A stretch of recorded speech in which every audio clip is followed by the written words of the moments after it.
Oh, what's up, Philadelphia sports fans? I am Anthony Pinto.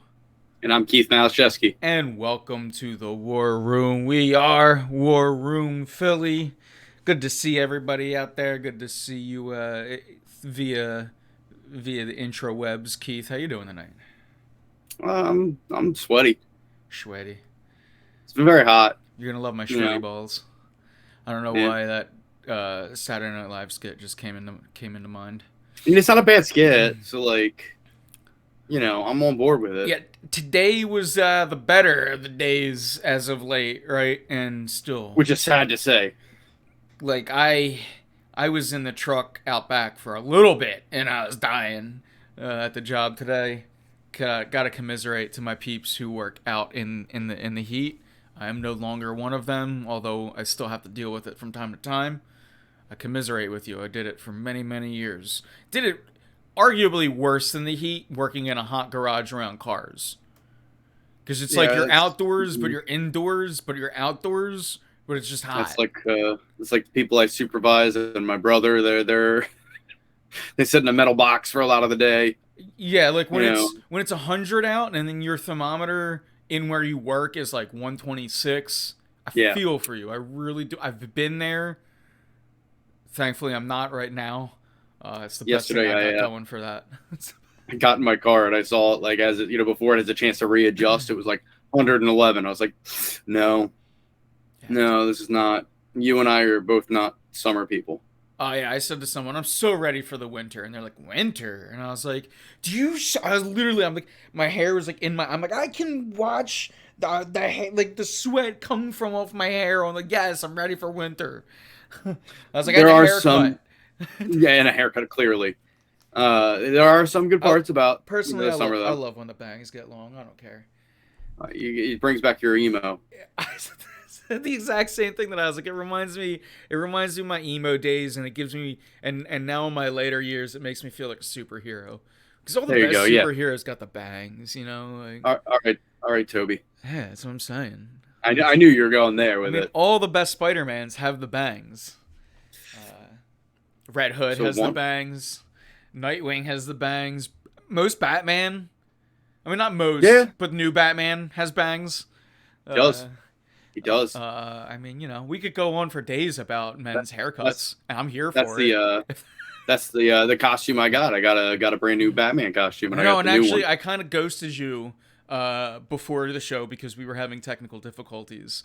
Yes. But yes. Now that I'm over that and I can be a person and talk to the people around me via you. We can totally, as long as there's no kids involved, Keith, I can be the Red Hood to your Batman anytime. Yeah. But there are no children involved in our house. The second that you're doing kids, and by the way, props to you. And not only do you deal with it, dare I say you love it, Keith. And again, this is props. This is me in my older age not giving you shit for this. It's growth. As someone who still does not ever want to deal with a small child or children, props to you for doing absolutely nothing but bringing them joy when you do your work like that. So yeah, if you ever need me to ruin some kid, like if you want to have me kill a Joker in front of kids, though, like if I can create nightmares, I'm for it. I mean, we might be there. But yeah, I saw that. I'm into it, and I was just. I think you gave me a new business idea. We're gonna set children straight. Yeah, it could be like the new, it could be the new Scared Straight campaign. Instead of sending them to jail, we send them to Arkham, and then Red Hood breaks in and instead spares the child. You're saved, and poof, I just blast away. You have a chance to change. Don't make me come back for you. Yeah, it's terrible. This is probably one of our best digressions. But it's also probably one of the worst. It's good to get it out of the way right off the bat because people aren't here yet. So not many people. Although our YouTube Like it's a give and take for our live audience. It's great. It lets people get in. It lets people get settled in. Our YouTubes, they see this. This is what we start with, and they're like, all right, unclick, and they go on to something else. But it's for it. It's okay. I'm here for it. It's okay. But speaking of what we're actually here for, sports, there are plenty, and we can get around the world tonight. Yeah. There's plenty of good reasons about the summer, We got including some of the sports. matter of fact, it's a Thor game right now. I'm a little disappointed that I gotta be here for it. But if I'm gonna be anywhere for a Thor game, would you say it's a bit of a Thor spot? It's a Thor subject. Yeah. But yeah, I am pulling up the Gamecast so I could follow along there. Actually, I'm about to do that myself. I can pull up the stream, but it gets dicey. Sometimes OBS will just shut off because it's copyright. It like feels it in the computer and the code. But yeah, we'll follow along there. We're gonna talk some Eagles preseason. Friday's the first game. Keith, any excitement for that? All right, so I already made That's the noise. That's the sound of a smart fan. That's the sound of a smart fan. It is, and it's sad, but it's one of those things where I'm excited because Eagles football is back, but it's only preseason, so I'm not that excited. Preseason, number 3 or 2 or whatever. I forget if they, what I should be excited for with the new way they do it, So I'm just that's where I'm at.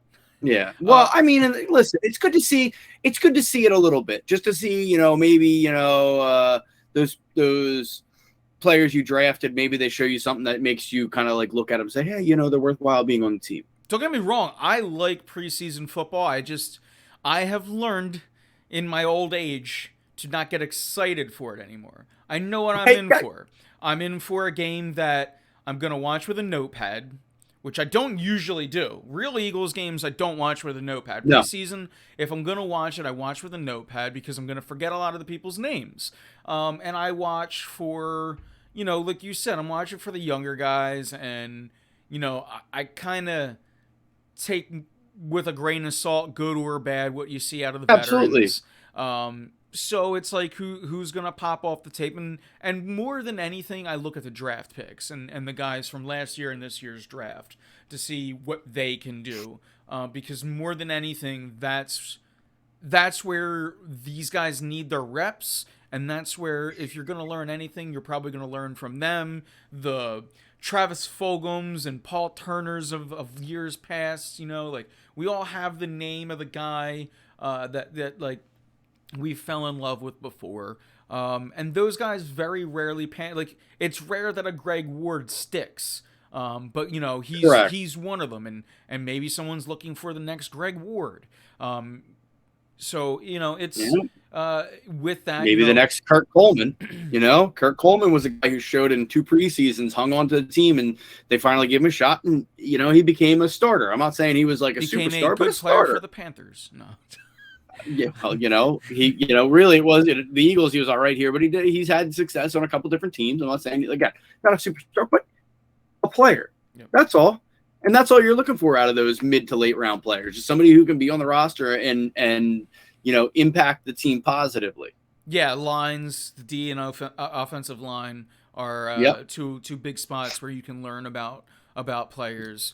Jordan Davis has had the viral clip as of late where him manhandling him. He's obviously been making some moves. But he's a big boy. It's the first game of the preseason. Am I excited for it? I'm excited for football. I'm not excited for this game. The first game of the preseason to me always is a reminder that I need to gather the troops and get the fantasy football going, which we did. We did. But with this game being at least a little different, where we learned today your starters are going to play. So, at least a series or 2, all healthy starters. So, with that, you get to see Jalen Hurts. You get to see A.J. Brown. You get to see, Miles Sanders. You get to see let's be honest, a revamped offense, at least for a drive, or at least for maybe 2 drives.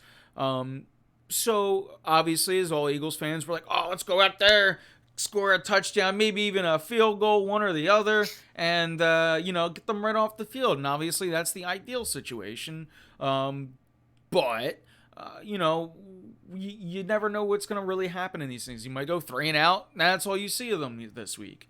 So again, that's why I don't take too much stock in what the starters are going to do. But it's like, what is, for instance, what is your tight end situation? Correct. Because right now it's Dallas Goedert and. So I'm looking forward to, dare I say it, seeing what J.J. Arcega-Whiteside can do as a tight end. Listen, no, I don't. I wouldn't have blamed you. I'm not saying I would have been, but I wouldn't have blamed you. He is right now listed on the Eagles depth chart. They have first, second, third, and other. He's probably another. Dallas. Did you say he's probably another? Yeah. Yeah, he's actually third on the other. So you have the likes of Jack Stoll, Grant Calcaterra. I can't even read the guy's name. Richard Rodgers, our old pal. Noah Togel, all in front of J.J. Arcega-Whiteside in the tight end depth chart. Our old pal. But good. I was gonna say, it's sad that I'm Googling their roster right now so I can figure out what name you just tried to say. I mean, I admit I'm not going to act like I know the Eagles depth chart off my hand. I'm reading. I want to say, so I want Tyree Jackson. I want Tyree Jackson to do something just because he's huge. He's 6'7". There's nothing wrong with having notes up. We tend to forget about it, but every now and then it's nice to come prepared. I mean, that was more of a comment on your pronunciations of this name. Oh no, Calcaterra, you were pretty good. You know what? Listen, I give you crap about names a lot. Calcaterra, that you were there. Yeah, I like botched the enunciation just because I was trying to read. I had a strong margarita before the show. Shout out to margaritas. Shout out to the Bartesian. Shout out to Carlton. Carlton, my boy. I enjoyed him while you were away. I'm not gonna lie. Yeah, did you? I meant to ask you. Did you dip into the matcha martini? You know what? I did have it. It was a little interesting. Did you? I want to make sure you did it correctly though. Did you switch the gin into the thing? I thought the gin wasn't the thing. I had a feeling you made it with rum. That's probably why it tasted like dink. Yeah, I was like, this is weird. Because I had the gin right in front of the thing. I couldn't have made it any more obvious. It says gin. I don't know. It says gin right on the top. I knew you made it with rum, though. I was like, I think Keith made it with rum. I didn't touch any of the bottles were exactly where they were. I thought they all... You had a matcha martini, which was supposed to be made with gin with rum. I thought they all just fed in at the same time. So I didn't know that. There's one, and it even asks you, is gin installed? Because you can switch gin and tequila, or gin and rum switch, because I guess they are never made with each other. And yeah, I had the gin thing right there, and it says right on the top, gin. But hey, it's okay. Good. I'll have to come over. You'll have to instruct me. Next time you can have a correct one with gin. Yeah. I honestly think I've actually thought about doing what you did, because I'm not a gin drinker, but I really want the matcha martini. So I thought about making it with rum, because I do like rum. But it wasn't bad. It wasn't bad. I'm gonna try slowly but surely to get into gin. Maybe we'll see. I've gotten into everything else instead. But I digress. You know what I am into, Keith? That's how you get back into it. I'm into the Eagles preseason. No, I'm not. No, but in all honesty, I'm into the prospect of this team and what they could be. I don't know that they're the division favorite per se. But man, I like their chances. It's them and the boys, and like being split between everybody. Yeah. And now I know. My assessment goes down to, I think Dak Prescott is a much better quarterback than Jalen Hurts. He's a difference maker. Like, that's what the difference is. If you're going to pick something on the teams, like, both of them have decent overall rosters. Like, if we're going to be real about this, and you would feel better about like the Commanders, except Carson Wentz, as we know, is kind of a wild card as far as who he's going to be in a game, and Daniel Jones is absolute hot garbage. So the Giants just don't really have that much promise going into this. So comes down to Dallas and the Birds. Like, it's going to be interesting. It's going to be interesting. Yeah, we got from Nick in chat saying Commanders taking the East. You were just mentioning about the Commanders. I couldn't disagree more. I don't know. I get why. I here's look, I get it, right? And I'm not trying to be harsh when I say I couldn't disagree more. Here's why though. It's like when we talk about Washington as a franchise, I am not ever going to give them the benefit of the doubt until I'm proven wrong. It's just like if we were talking about the Philadelphia Flyers. I am Yep. not going to say a positive thing about that organization until proven wrong. Once I'm proven wrong, I will eat my words and And I then like a lot of that move team on. too. I do. I I like their just defense. I like their receivers. I like their running backs. It's just I like their head coach. I like Ron Rivera, but their quarterback's a question mark, and the organization overall is a dumpster fire. So you can't believe in something like that. That's believing in the Detroit Lions. Doesn't matter how good they get. Players are promising. You just can't pick them to win. yeah, a lot of that team is banged up. Like a lot of them have injury history. The defense is good. I'll give them that, as most Ron Rivera defenses are. Yep. I don't know how strong they're going to be with depth. And again, that offense, I'm not buying in, and especially with Carson Wentz, I'm not gonna buy in until I see otherwise. Could I be proven wrong? Are the Commanders the wild card pick that could surprise teams this year? Absolutely. However, in my opinion, it's kind of a heavy-handed two-headed race. I would have it between the Cowboys and the Eagles. I think both teams are just built rosters. I think the Eagles have the best overall roster in the division. I think the Cowboys have the best overall quarterback in the division. In my opinion, the Cowboys quarterback puts them, and just in general, the Cowboys offense, I think puts them a little bit over the top. As far as I would agree. the East, I was really hoping you would disagree, to be honest with you, Keith. Well, listen, I still think that I agree with your sentiments. I don't actually. I think the Eagles are going to be the better team. I'm just kidding either way. I want to be wrong. Right now, we haven't seen a lick of anything.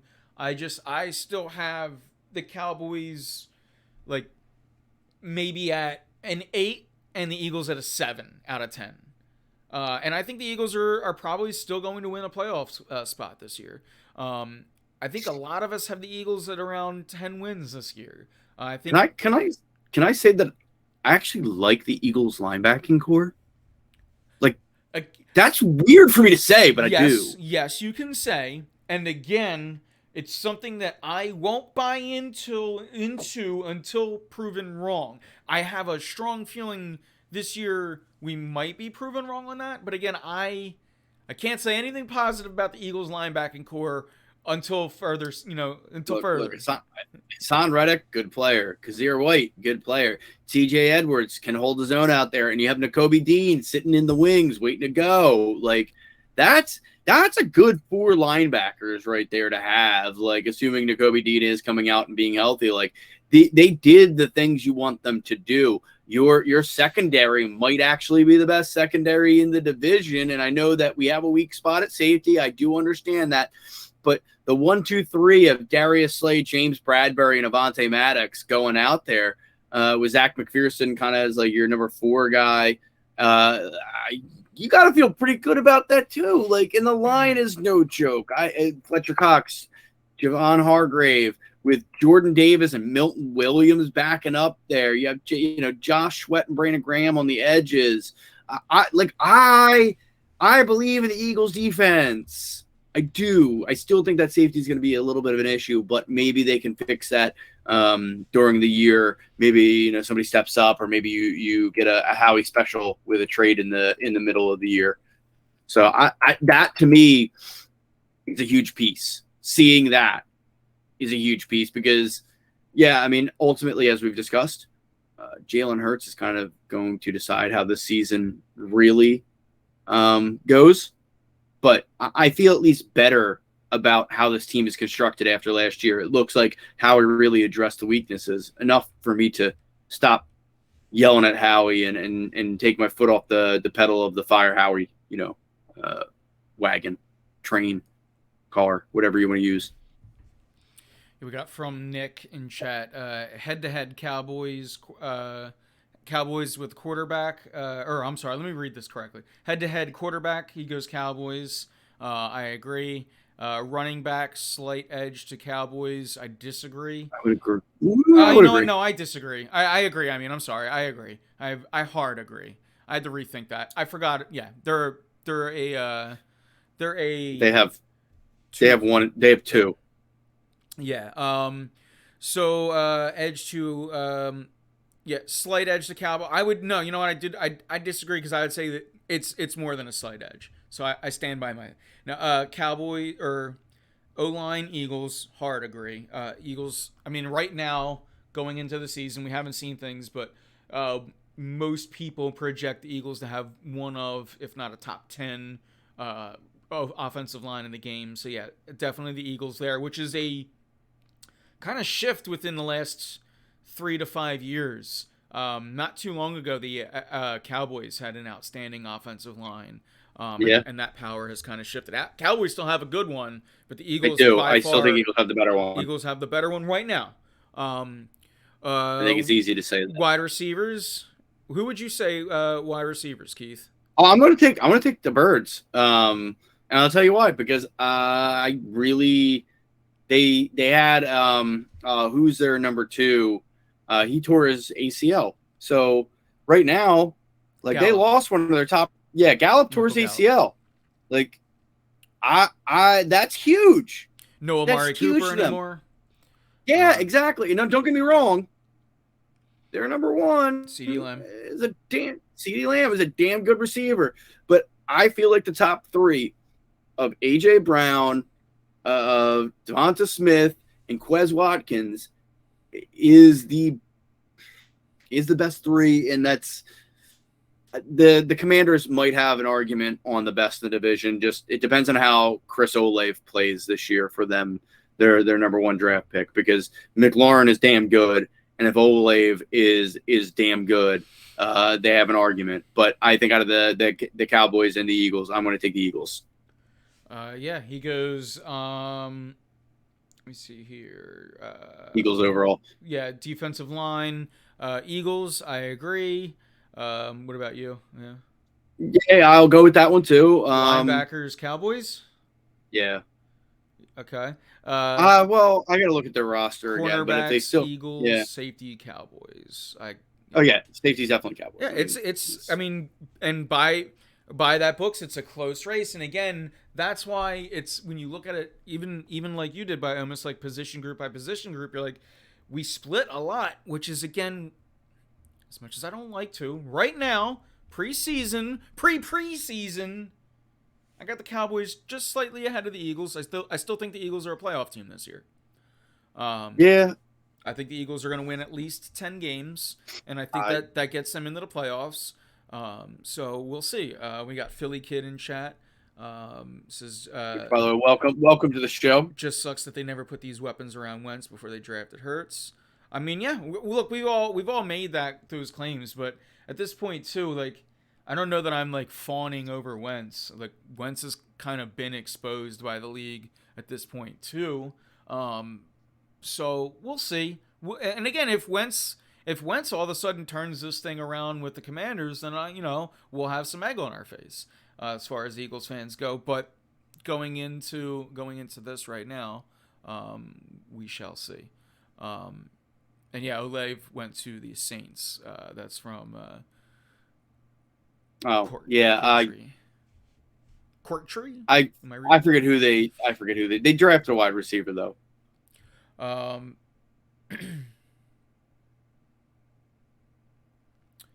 let's see here. I think the difference is the Cowboys have more depth overall. See, that's a fine opinion. I tend to think the Eagles have more depth personally. But it's close. It's not by much.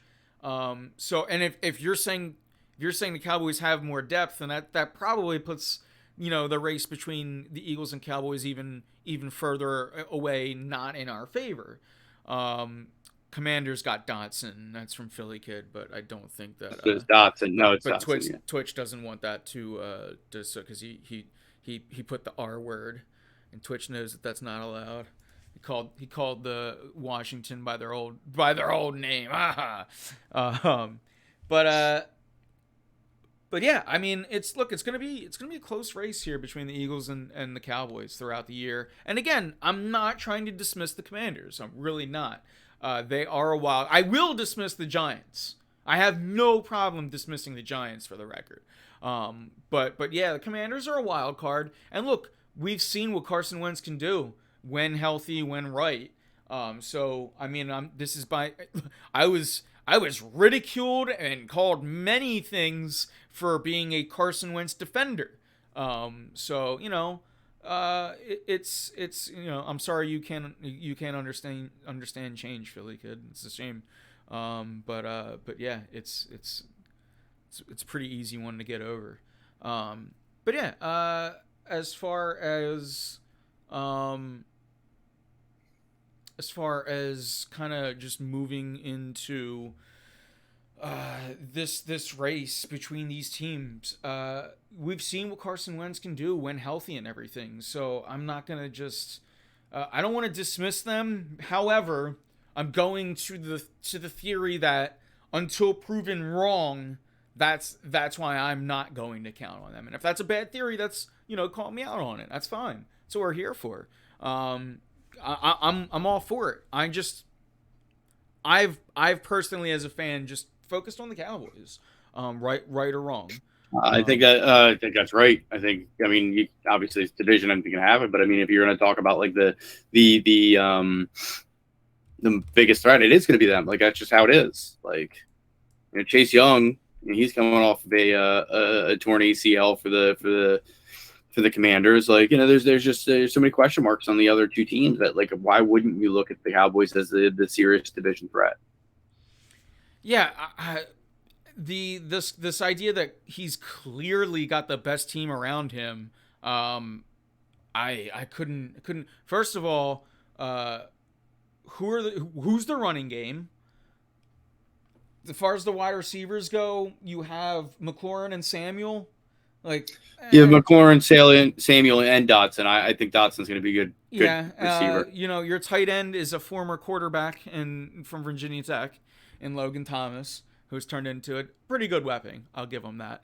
But yeah, I mean, the defense on paper looks good, but that defense is often injured. And again, that's maybe not the right approach to take, but I'm also not in love with their line. Like it's an average line at best. Yeah, we'll see. We'll see how I am about Gibson. It's not that I don't watch Gibson. It's not that I don't watch Gibson, but I do watch Miles Sanders, and I do know what the Cowboys have to bring. So I'm kind of taking into consideration the other talent. Gibson isn't like better than the rest of the division. He's like you could argue he might be on par. I was merely stacking him up against what the other two teams in the division have, and that's, in my opinion, the Cowboys have two running backs that are better than Gibson, and Miles Sanders at the end of this year might be the best running back in the division, which is a bold claim. I'll still take Saquon over him. No, because he's not going to produce. Like, he might be the most talented, but I'm talking about numbers. I'm just purely talking about numbers. Yeah. Ezekiel is going to split with what the hell is his name? I forget off the top of my head. I got too many names. With Pollard. Pollard and Ezekiel Elliott are going to be splitting. So right there, Miles Sanders is probably going to carry, I think, the bulk of the load this year. I don't know how much Gainwell is going to take into consideration. I think he's more the third down, the wide receiver kind of, running back. So I kind of look. I'm not saying Miles Sanders is the best. I just think that if you're going purely fantasy numbers, he might be the best fantasy running back at the end of the year. He might have the best stats, just purely because of it. And if not, maybe it's Gibson.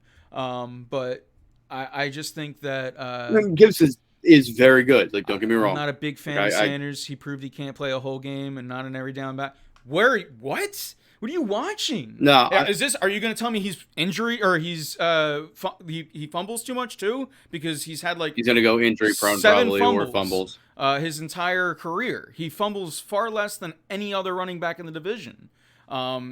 Sanders has a weird rep in Philadelphia, but if you go off of just looking at his numbers compared to the rest of the league, he's right up there. He hasn't really gotten the shot. Last year he got hot and then got hurt, but this whole idea that he can't play a whole game, it's just wrong. I'm sorry. But again, we'll see. Maybe I'm the one. Gibson's had 1,000 yards. That's not good numbers in 2020 or 21 or 22. I bet you'd feel that Ezekiel Elliott didn't have a great year last year, and he had 1,002 yards. You know what I mean? Like that's what I'm saying. Getting 1,000 yards in today's game, even with running backs not getting a lot, you're playing an extra game. That's not that great. And again, I'm not saying that he's not going. And Sanders had how many games did Sanders miss? How many games did Sanders miss? He missed enough. He only had 137 carries. Like, it's not a lot. And let's be honest. How many times could he have scored a touchdown? But instead, it was Boston Scott coming in for the 1 yard run, or Kenneth Gainwell. Which I'm fine with. I couldn't care less. I'm not about. It's not. By the way, Miles numbers. Sanders had basically half as many as Gibson or Elliott, and produced 300 less yards essentially. And yeah, he didn't have any touchdowns, but again, we talked about the split right there where he was going and getting those close yardage vulturing occurring. So it's okay. For whatever reason, Philadelphia picks and chooses the guys they do and don't want to defend, and Miles Sanders is on the other side of it. People don't want to defend him, and that's it is what it is. Because the year before we even went to the Miles Sanders is a great back. Nick Sirianni isn't playing him. You know what I mean? Like. Or, I think it was, Dougie P wasn't playing. It doesn't matter. We were always like, he's not using them right. Let's go. So that's what we're seeing. So, like, if that's what's happening, like, and then you flip it when he's just starting to get used, like, I don't know. It's weird. It's a weird flip. And I don't, the Miles Sanders slander, I'm just not here for. Yeah, again, not calling him the best running back in the league, not calling him the best running back ever. I just think that there were a lot of question marks. There were a lot of reasons to defend him. And I think that this year is going to... Look, he's playing for a contract, so it always brings out the best in everyone. And am I here saying that he deserves the contract that he wants? No, I'm not. And we'll get to contract talks in week 6 or 8 or 12. And I'm not here to talk about. I'm not considering any of that stuff, and I'm not giving my opinion on whether or not I want him to be the long-term running back. I'm just merely saying I think going into this year, he could be your best like if you want to talk a little quick fantasy football, I think Miles Sanders might be one of when you think of where you're going to get him, might be the best fantasy option as far as the NFC East goes. And I wasn't prepared to talk fantasy football tonight, but here we are. That's where we've taken. But yeah. Let's kind of switch. Anything else on? You guys totally dismissed it. I didn't. I told you. I told you. Keith gave you his numbers. We told you why Miles Sanders' numbers are pretty comparable to them. I'm sorry. I don't know. Maybe you're Joe Heston and you're just upset. It's starting to feel like it's Joe Heston.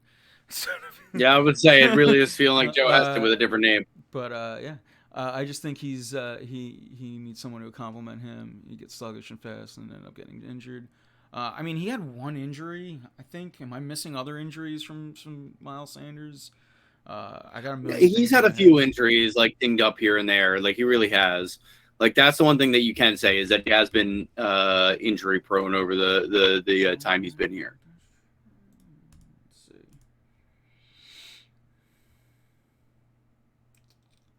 But maybe that's just me feeling like it because he just wasn't there, and maybe I'm overplaying it in my mind. But 16 games his rookie year, 12 games and 12 games. Yeah, he's missed a couple games that, not a lot, but enough, I guess. I don't know. I'm not worried about Miles Sanders. I think he's going to contribute to a nice level on the team. And we're going to see what happens. Either think we're going to be happy with him or we're going to be beyond thrilled with him. I don't know. You know what I mean? Like, I don't think we're going to be upset with Miles Sanders this year. I think we found the imposter. He also was taken out of a few games. Yeah, exactly. So I think that's look,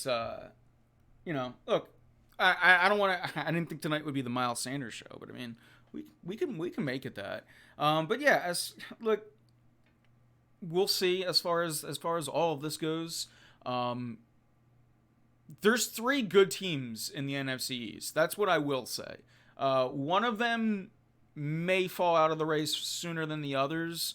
The Commanders are a huge wild card to this race. Like, I'm not going to act like they should just be dismissed. However, I think that the Eagles are strong enough on paper, and this is on paper. I think the Eagles are strong enough, talent-wise and everything else. I also think that they have a better coach at this point in their career. That I think that they're going to be at least the clear number 2. I kind of say that with confidence. Sorry if that means I have Philly blinders on, because I'm willing to make a bold claim that my team is the second best team in the division. I guess that means I have blinders on. But I think that they are the clear number 2 at worst. And I think they have a real shot at giving the Dallas Cowboys a fight, to the point where I would say the Eagles are a playoff team. And I don't know that they're going to win the division title, but they're going to compete for it. And it's going to be, I think, neck and neck all year. That's going to be tight. And if you don't like Sanders, by all means, that's totally fine. Everyone's entitled to their opinion. Me personally, I think he gets kind of a bad rep. I think he's a little underappreciated. But I also did say I made a bold claim, which I don't usually do. So we'll see. If you guys want to rip my head off in January because Gibson was so much better than Sanders, I'm here for it. I promise you, I will. If you're here for it in chat, I will still be here behind this microphone to take my beatings. Ask Keith. I love to fillet myself just as much, because I know I kind of in the moment I give and take a little too much. Look.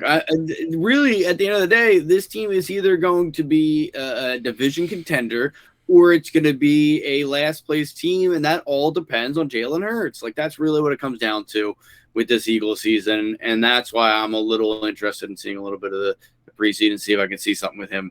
But yeah, we'll see what happens with that. It's going to be, like you said, it's going to be a tight race all year. So I'm excited just to have football back. Yeah, I wouldn't. I just realized that's your comment, Keith. I don't know that I would go 3-headed dragon, but I do. Look, everyone knows I'm a Boston Scott fanboy even. I think we're going to have a huge year out of Gainwell. I think Gainwell's stepping up. Call me a Boston Scott fanboy. It is what it is. He's Baby Yoda, and I will always be the Grogu fan. Gainwell, I'm. Since the moment he was drafted, I've been a Gainwell fan. But Gainwell, the thing that I love about Gainwell is almost his limitation. He's your third down back. He is the running back that you have out there in throwing situations, your 2-minute drill, your shotgun back. He's got clear, at least early on in his career, clear limitations, but it almost puts him into his own role, which this team needs. I think he's a great change up to your Miles Sanders, and then your Boston Scott can just be your backup running back. If Sanders needs a spell, that's when you bring him in. You bring kind of Boston Scott in for series here and there.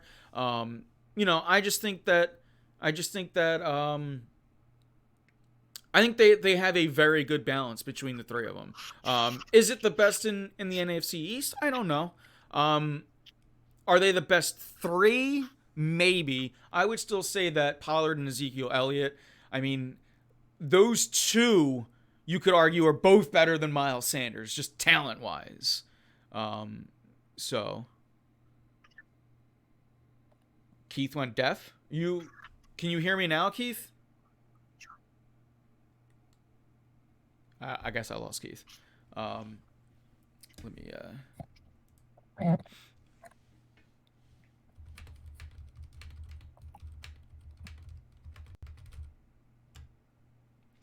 Um, I'm trying to.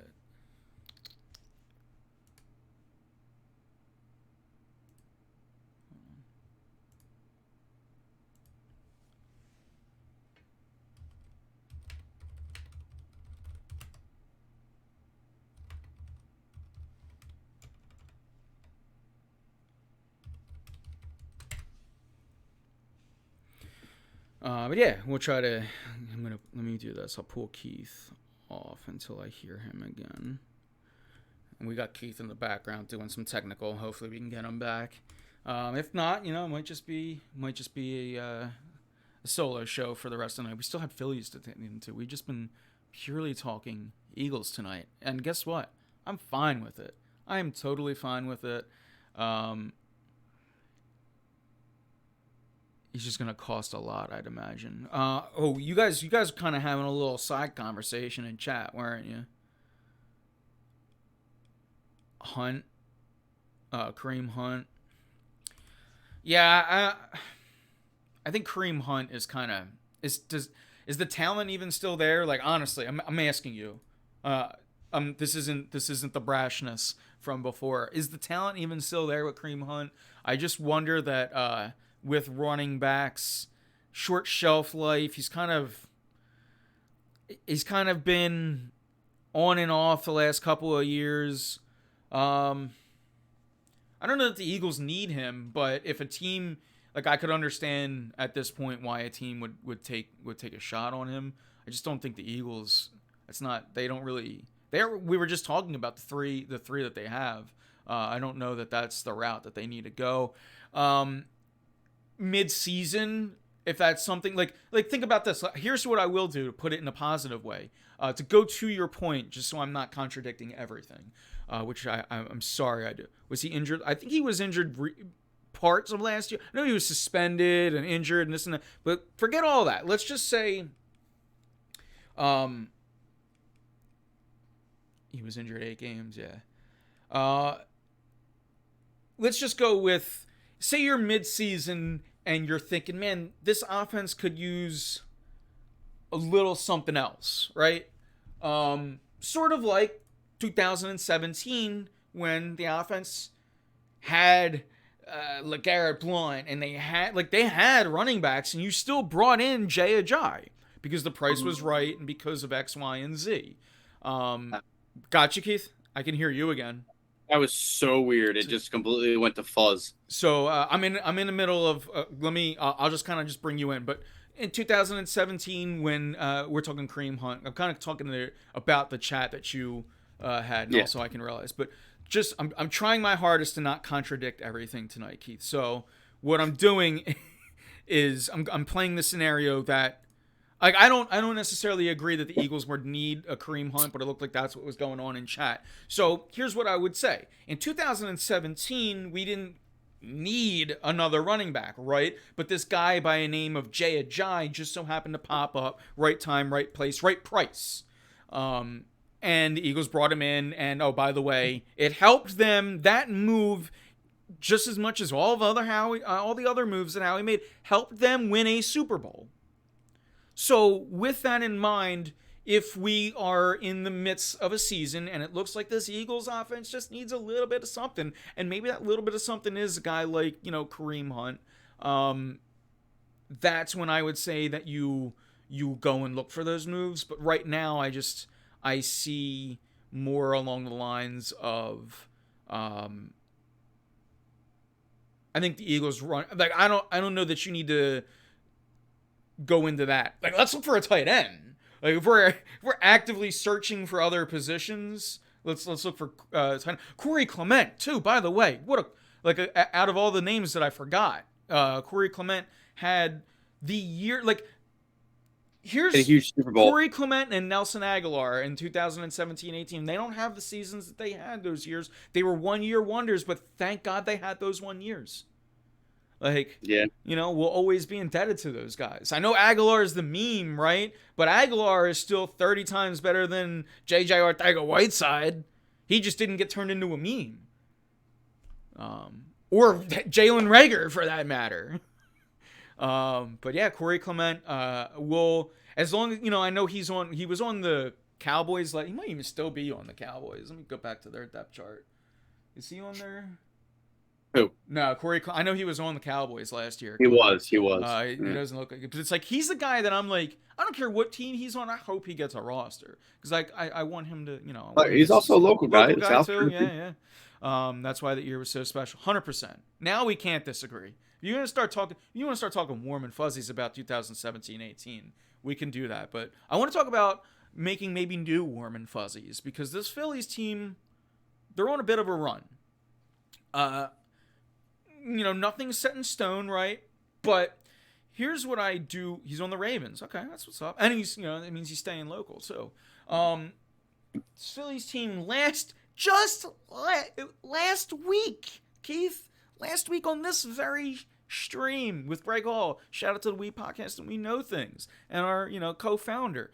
With Greg Hall, we talked, we were talking standings, and we were talking about the Phillies, and how it would be pretty hard, downright, unrealistic to even be able to hop a team in the standings. But hey, we control the third seed, we control our destiny, and here we are 8 days later, Keith, and we are a game and a half up in that second wild card spot. We have indeed changed some things, which by the way, we thanks to Kyle Schwarber, we're now at 2-1 right now. We scored on a double there, deep double. So, getting a little closer. Cut the lead in half. That's what I'm saying. Hey, if you battle to the point where you get out, if you keep it 1-run game, get to the Marlins bullpen, you got a shot.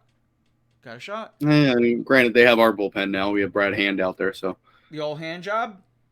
Too soon. Yep. I'm just gonna go with it. Yep. Everything went perfect. From the 62-yarder. Keith, weren't we at that game together? To the separately, but that we were That's there. right. It was separate but equal. Because you were with somebody towards midfield, and I was with my brothers and my dad. 62-yarder. First half. The Falcons. Yeah, the Falcons. I mean, even if you want to talk about, just think about, go to the Falcons. Julio Jones off the knee. Julio Jones it's like the only pass he's ever dropped in his entire career. Yeah, Julio Jones was a mind blowing. But hey, I tell you what, there's one thing that was a no doubt about it, and it was that ass whooping we put on the Vikings. So there was always Patrick Robinson, as referenced, actually made sure of that right in the beginning. He's like, "Hey, I know we're down. We're gonna make sure this doesn't happen." That was actually the sound effect he made too. Just Patrick signing best signing of the year, in my opinion. It's not a bad take, Nick.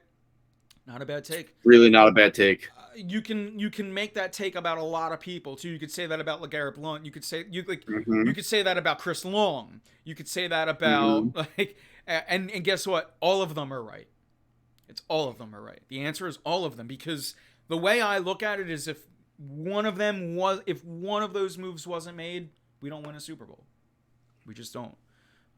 So I was waiting for a PI against the. Yep, me too. So was all of Philadelphia. That's the doomsday device in us. Yeah, absolutely. As I just said, true Philly luck called for it. What Philly? We haven't had luck ever. It was about goddamn time. It's a bad luck. You know what I mean? So I. To that same point, every time I watch the game, the Super Bowl, I think Gronk comes down with it. Or I'm like, there's got to be 1 second left on the clock. Like, I just think that it's I never believe it's over. No matter how many times I've rewatched it. Which is weird because I never had that feeling in 2008 with the Phillies. Like, every time I watch, I'm like, I know Bradley gets this when he buries that slider down in the dirt. But I There was digress. that magic. You felt the magic with the Phillies. You You know, did. with the Eagles, you just figured you were feeling the luck that we felt from all the McNabb years, where just something would happen. No, it was retribution for all those years, is what it It was. was. That Super Bowl will never get old. No, no, none of Or any, should it? especially in Philadelphia, where we take sports on a different level. No championship will ever uh, go unturned or unforgotten. I mean, I don't know about you guys, but I still remember both of the Nova championships that I got to see, 16 and 18. So, 16, that game against North Carolina was probably the best college basketball game I've ever watched. Um, the second championship was like, I think you were over my house for that, Keith. Um, right? We were bored by the second half. We knew it We was just were. in hand. I We don't were know. good. But trying to just move it on into this team now with the Phillies. Um, I don't I don't want to start talking about those teams and then bring up this team, but Nope. slowly but surely, this team is starting to do things correctly. It is. Alec Bohm, with the bat has come the glove. Jose Sosa, having him as a stabilizing bench piece, you've already felt his defense. Speaking of defense, Marsh has been a staple already. In 7 games, he has already proven more than any center fielder that has ever played for this team this year. He is a huge improvement in the It's outfield, it's and people are like, well, his bat isn't that great. It's like, dude, yeah, but you need to play all facets of the game. if anything, And he's been yeah, stabilized, like just stabilization. But yeah, I'm sorry, I cut you off, Keith. Go ahead. no, I was You were gonna say, right. You were saying everything was right. listen, you come down to it, and it's like, you need all facets of it, and you have enough bats in this lineup. You need a guy who's going to go out there and be able to play the outfield when your outfield is Castellanos, who's not really known for his defense. You have Schwarber, who's really not known for his defense. You need somebody who's going to be able to range out there for you. So, yeah, it's huge. It's huge. And, yeah, I've heard the people talk about, well, what do you do with Derek Hall? When Harper comes back, okay, he's a bench piece. Like, Yeah. I don't have any. I tell you That's exactly great. what I put Derek Hall on the bench for when I need a big pinch hit home run. Yeah, he's Like, been great this year. Let's not go crazy, it's but fantastic to have another bat come off the bench. It was honestly something that I wanted them to pursue Nelson Cruz. And you didn't even have to do that because you just brought one up for free in Derek Hall. You need pop Matt Stairs into the night. I realize that there's no necessarily pinch hitting now with as far as the pitcher goes, but you still might be in a spot in a situation where you're like, damn it, we need a home run. We're gonna pinch hit somebody. We're gonna pinch hit Bryson Stott for Derek Hall because there's man on second and third, and we need and then we'll go with you might be bringing it's in the a pinch seventh inning, runner and at that's some why you point, have and then you Jose got to put in Sosa. the guy. Absolutely. Yeah. I start getting when I start thinking about managerial moves, I just start getting a little. I know. Yeah. But yeah, I saw something about first off, Philly kid, which I think I know your name. Honestly, has there been a Super Bowl as good as that one since objectively, no, like just no. That game came down. First of all, there was like 97 points. It was like 97 to 87. Game came down to literally the last play, the last second. The greatest quarterback of all time. No, like objectively, it's not because the banner is right there. Like it truthfully is not. I talk about this game with a lot of people, and they all tell me the same thing. It was one of the most entertaining Super Bowls they ever watched. Matter of fact, I'm still. Keith, I'm coming over to your camera. I got this is a little homage to my Cleveland trip. I had the Super Bowl shirt, and people were going, man, like I gotta be honest, that was one of the best Super Bowls. Like people will talk about that Super Bowl who have no attachment to the Philadelphia. So yes, no, there's not been, and that's not blinders. And then Nick comes in and he says, to your title, Rob Thompson, which we haven't really talked about the whole show. Shout out to you guys though, chat, because it's just you guys have just been bringing it. To your title, Rob Thomson isn't a sexy name, but it's working. Let him ride it out for next year, especially if we make the playoffs. Keith, any retort to that? As I told you, are kind of like the title. By the way, is has he earned his spot already next year, or what does he have to do to earn that? So real quick, just cycle back for my opinion on the this past year is probably the only other year that we've had an exciting Super Bowl since ours, where you're looking at something.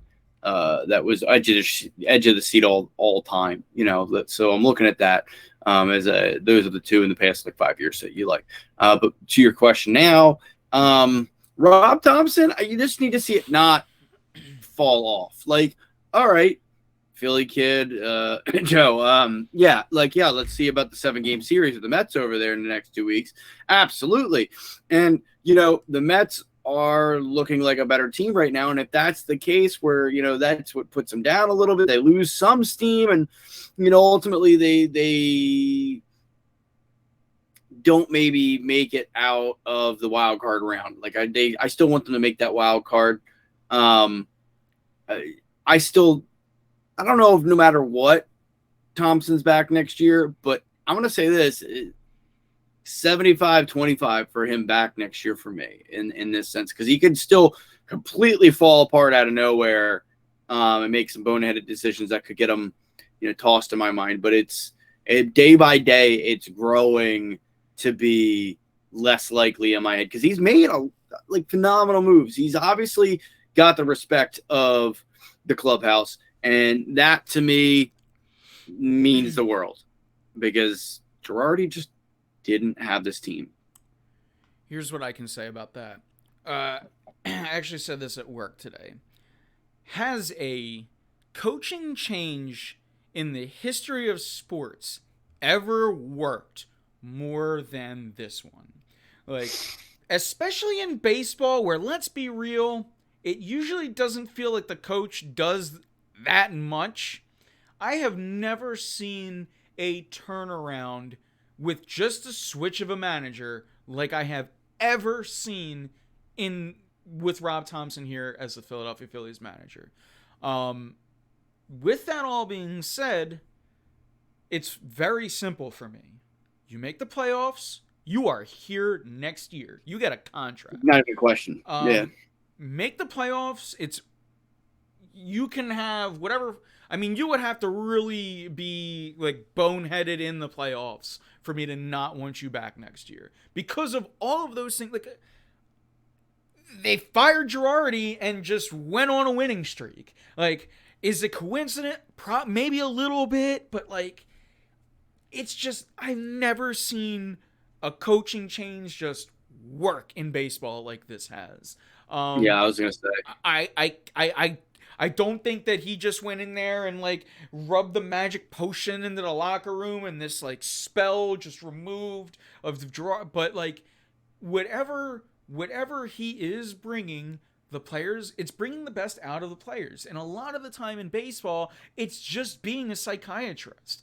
Charlie Manuel's best attribute wasn't knowing hitting. It was his personality and how he could just be tough, be lovable, be everything that a player needed throughout a 162 game season. Most of the time, managers just have to be people leaders. So again, to not, I don't want to just repeat and get overly. The task is simple: make the playoffs, and you're here next year. That's just as much as I can say. Let's see them. Let's see them in the 7-game series with the Mets over the next 2 weeks. That's a good point. Harper is not playing the field again this year. That's also something that we were going to bring up. You know what? And hey, let's bash me while we're at it. Because when Harper went down at the time of the injury and everything, I said, just go get the surgery. Go get ready for next year. The season's a loss. He And did. and then guys like Castellanos decided to wake up. Guys like JT Realmuto have woken up. Rhys Hoskins, once again, when Rhys Hoskins is hot, do not get near him. He is like a lot of power hitters, streaky, but man, when they are on fire, whoo, it's like Raul Ibanez Super Saiyan. So he's hot again. Schwarber he's going to hit like 97 home runs by the end of the year. The guy's been incredible. Great signing, low key like MVP for this team this year. So then you have Wheeler, who, by the way, is in the Cy Young race. You have Nola, who, by the way, might also be in the Cy Young race if you want to, if you want to get Homer about it. I don't think either of those guys. I think the Cy Young pitched tonight. I think his name is Alcantara. But is he might still be pitching him loosely. No, I think he's actually out of the game. But so he did pitch this last inning, but I think they're going to pull him after that. So it's been tough now. I'm far behind on chat. By the way, I'm at Greg Dobbs in chat, but no one will ever be as good as Greg Dobbs and stares as a bench bat. Not here to refute that, although that's why, again, I think that's probably why it was brought up, is because of my little Derek Hall rant. You need talent off the bench. So you do. When Bryce comes back, you add talent to the bench. Excuse me, in Derek Hall. But yeah, Thompson reminds me of Charlie. I hope you're right. That's all I'm going to say, is I hope, because I get it. He's like, instead of Southern, he's Canadian, right? So he's got a little bit of like, like weird old man swag kind of. I get it. And I say this about every coach. I'll say this about Nick Sirianni. Maybe I shouldn't mention his name. I'll say this about Doc Rivers. I'll say this about every coach in Philadelphia right now. I am rooting for them. I'm rooting for them because if they win, we win. So I'm rooting for Thompson. I want him to be better than Charlie Manuel. Like, I want Nick Sirianni to go down as the best coach in Eagles history. I want Doc Rivers to solidify his Hall of Fame career here and win a championship. I want John Tortorella to prove me wrong. I don't think it's going to happen, especially that last one. But I honestly, in my heart of hearts, want him to prove me wrong. I want the Flyers. Absolutely. I want the Flyers to be irrelevant. I want to remember that there's 4 teams in this city. I don't think that'll happen. I don't really want to talk about the Flyers, but that's not why I just brought that up. I just didn't want to actively talk about the 3 and leave them out, which maybe I should start doing.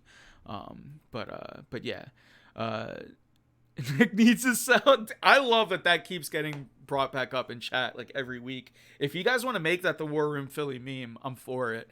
But all I'm saying is right now, Nick Castellanos, it's working for him. Everything that they're doing, it's working for him. In my humble opinion, the bench doesn't mean as much with the DH rule now. I kind of echoed that. Pinch hitting doesn't it doesn't happen as much because you're not like, oh, the pitcher spot is up, so we're gonna do that. You still need that though. But here's what the bench in the American League is different in the sense that you need versatility in the field, which they have now. They got that in Sosa.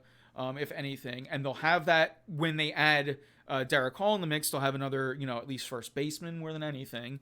But you're right. And then there's still that time, like I was saying, 7th inning, Phillies are down a couple runs or whatever. Maybe they're not even down. It's a situation where it's the 7th inning. You got 1-2 outs, man on second and third. Bryson Stott's up, and he's not having a good game.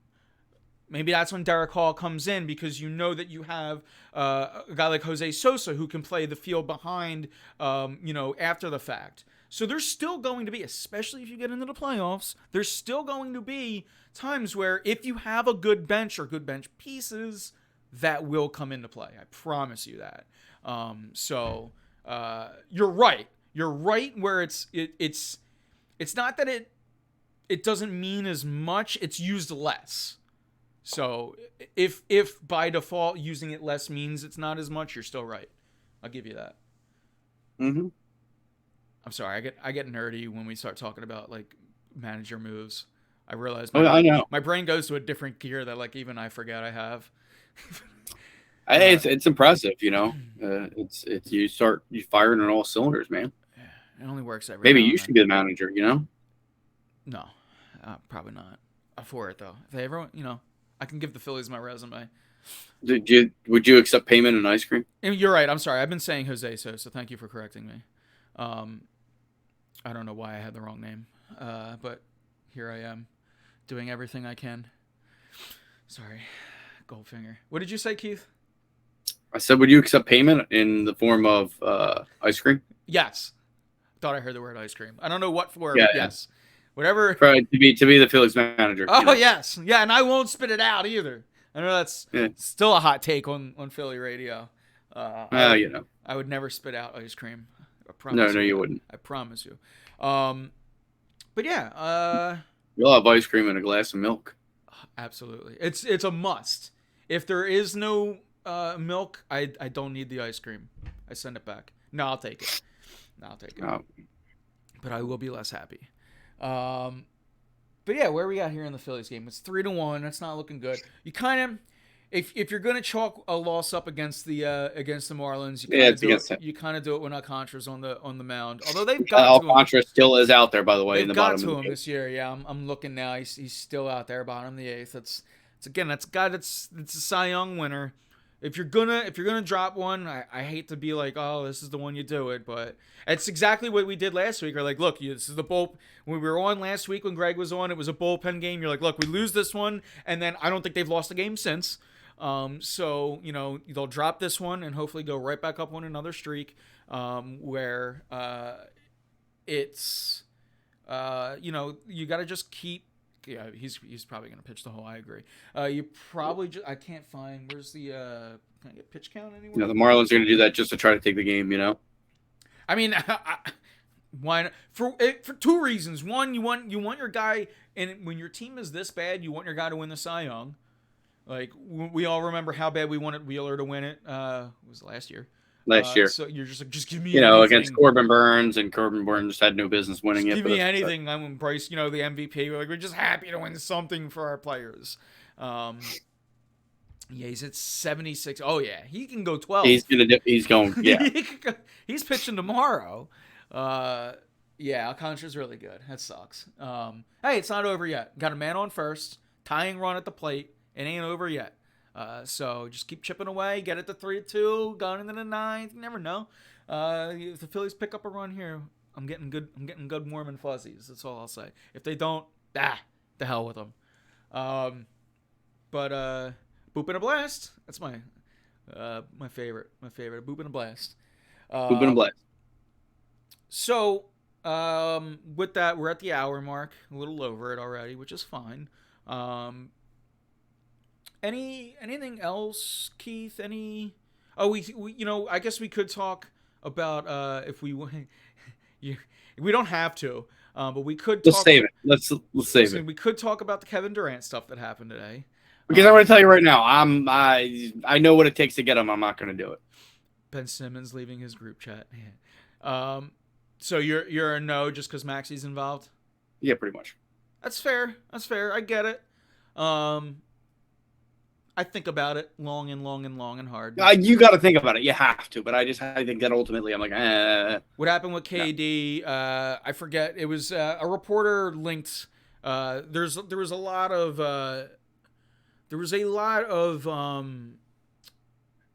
sources linking the Sixers and Nets. Here's what I'll say about if the deal isn't happening without Maxey in the deal. If that means you don't want to do it, that's fine. I understand. I do. It's just that's what you have. Like as fans, let's just talk about that part now because I don't want to hear you should have done this. Like they're asking for Tatum and Brown from the Celtics. Like Maxey would have to be in the deal. Probably Tobias Harris too. If you're out on that, that's fine. I think about it. That's all I'm saying. Look, I I mean, think as I'm about saying in chat right now, like Embiid and Harden with KD is, I mean, it's a championship. Like I Yeah, can't say for sure, obviously. anyone I mean, that doesn't think that Kevin Durant is a world-class basketball player is out of their mind. If you want to knock him and say, "Oh, he had help," that's whatever. fine. He's a world-class basketball player. He's been pretty healthy down most stretches.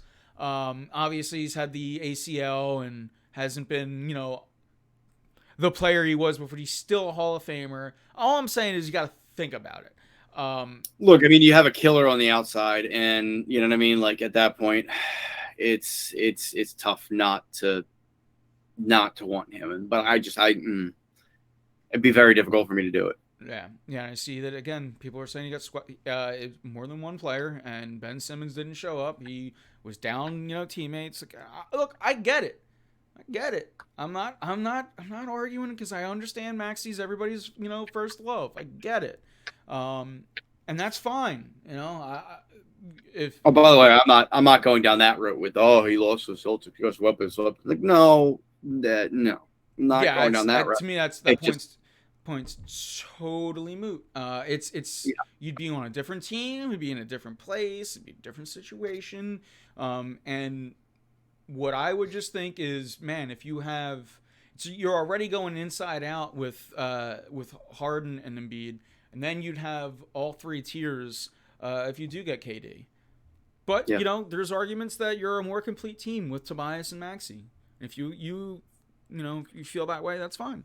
Because I think ultimately you're probably gonna have to give up too much for Durant. He's a generational player. Again, the Celtics were told they need to send Jaylen Brown and Tatum. The Sixers don't even have that.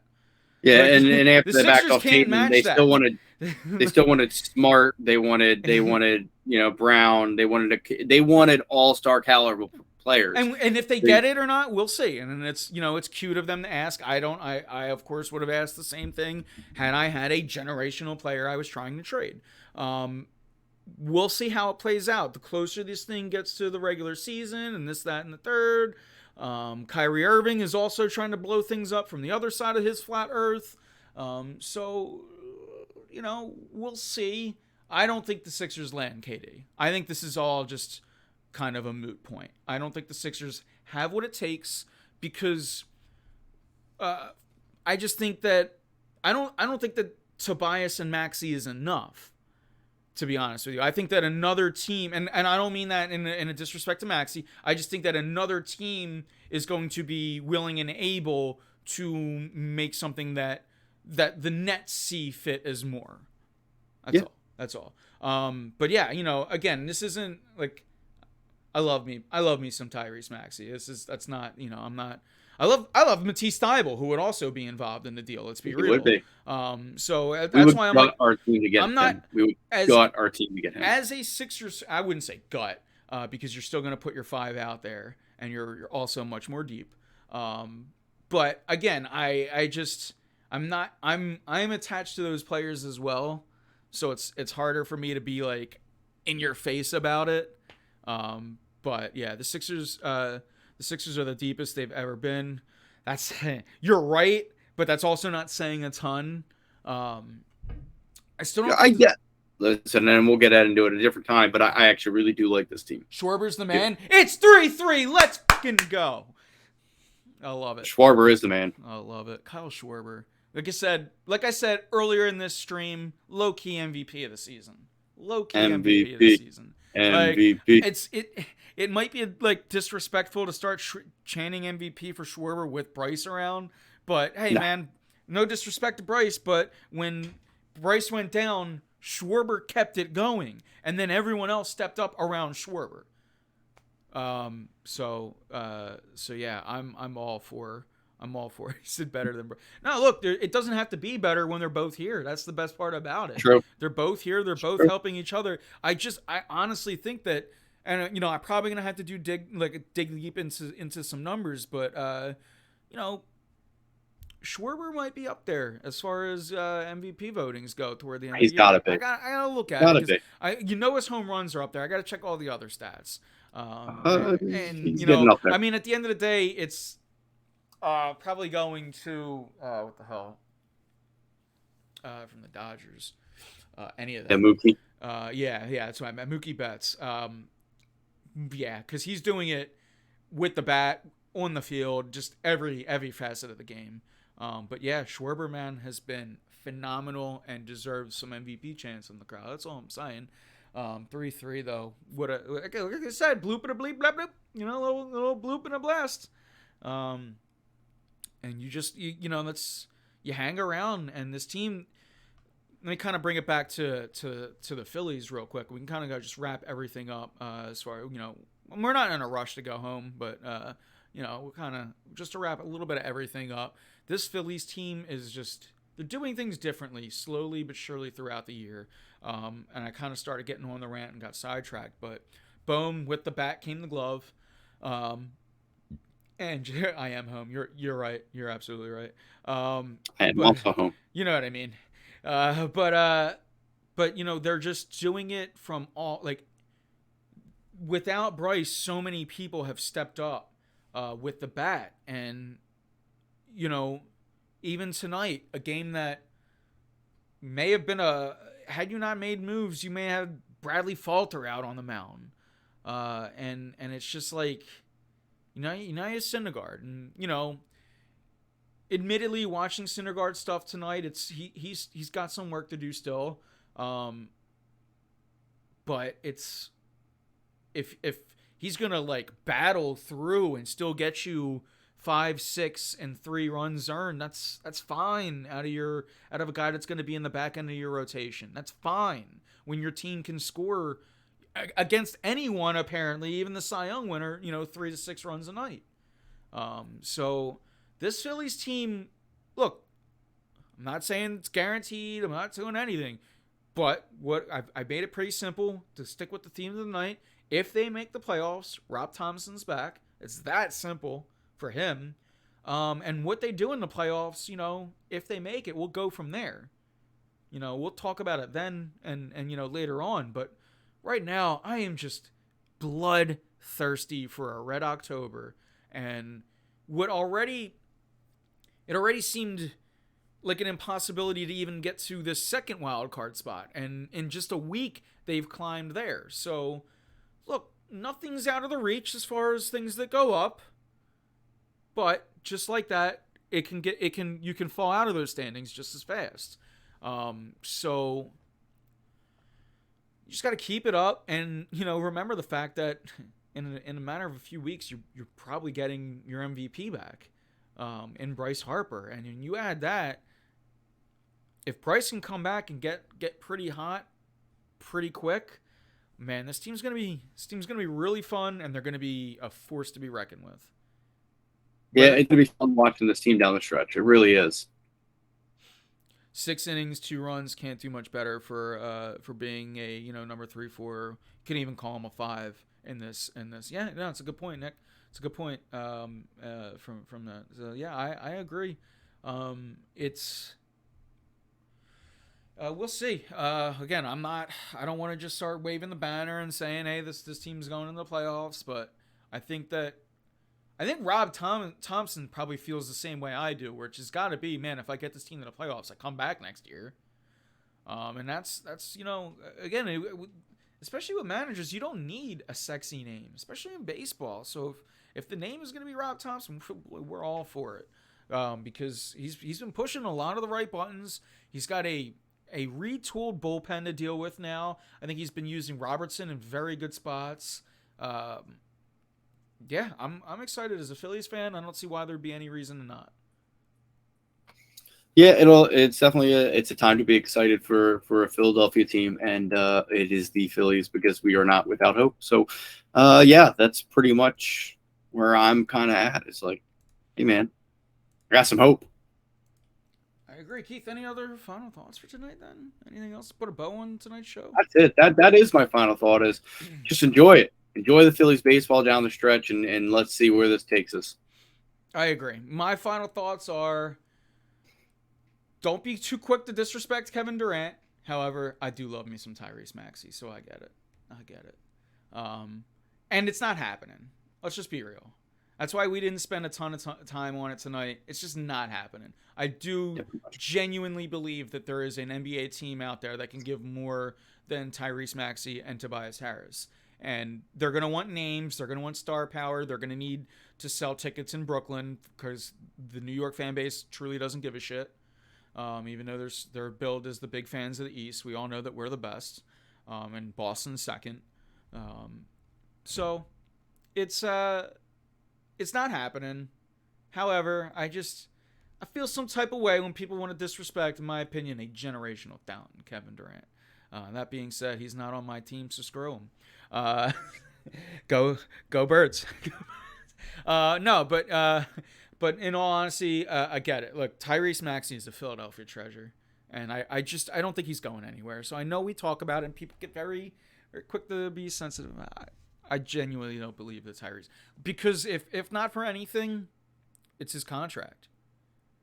His contract makes him invaluable, more than all of his intangibles, which he's got oozing. I think his contract right now, and the fact that you can get a player who plays with borderline max talent or max contract level talent, you have him on a rookie deal right now. My man's not going anywhere.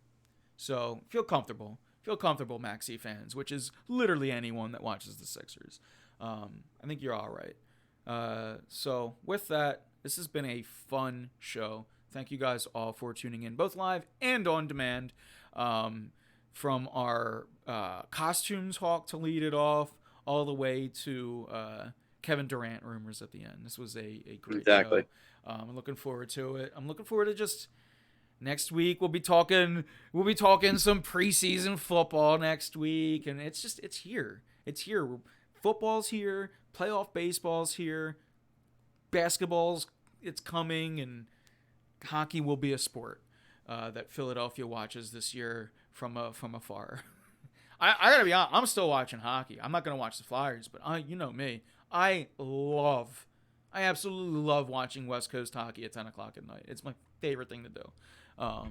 When's week 1 for football? It's like it's usually first week of September. I don't know if you know this, but Google exists. Oh, I'm doing it. Oh, I was talking more Thursday, in chat. September 8th. I like when Chad asks me instead, or us, I should say, not me. But yes, Thursday, September 8th, game 1. And yeah, so make sure you get your fantasy football leagues in order. I know Keith, we're getting ours set up. We're good to go. Sounds like the 28th is going to be in. I think I'll be doing a Phillies game in a weekend or two. I'll be next week during a doubleheader. I think we'll be doing that. So it'll be some fun couple weeks coming up. We got football, we got base. It's a little bit of everything. So again, let's put a ribbon on tonight. Chat. Thank you guys all for tuning in, both live and on demand. Make sure you follow us Facebook.com/WarRoomPhilly. At YouTube, look up War Room Philly. As soon as we get like 2 million subscribers, we can make it YouTube/WarRoomPhilly. That's low key our next goal as a platform. So make sure you subscribe to the YouTubes, and just pretty much anywhere you can follow War Room Philly, please do, to support us, and stick around to turn on notifications and just interact with us, and we will do the same for you guys.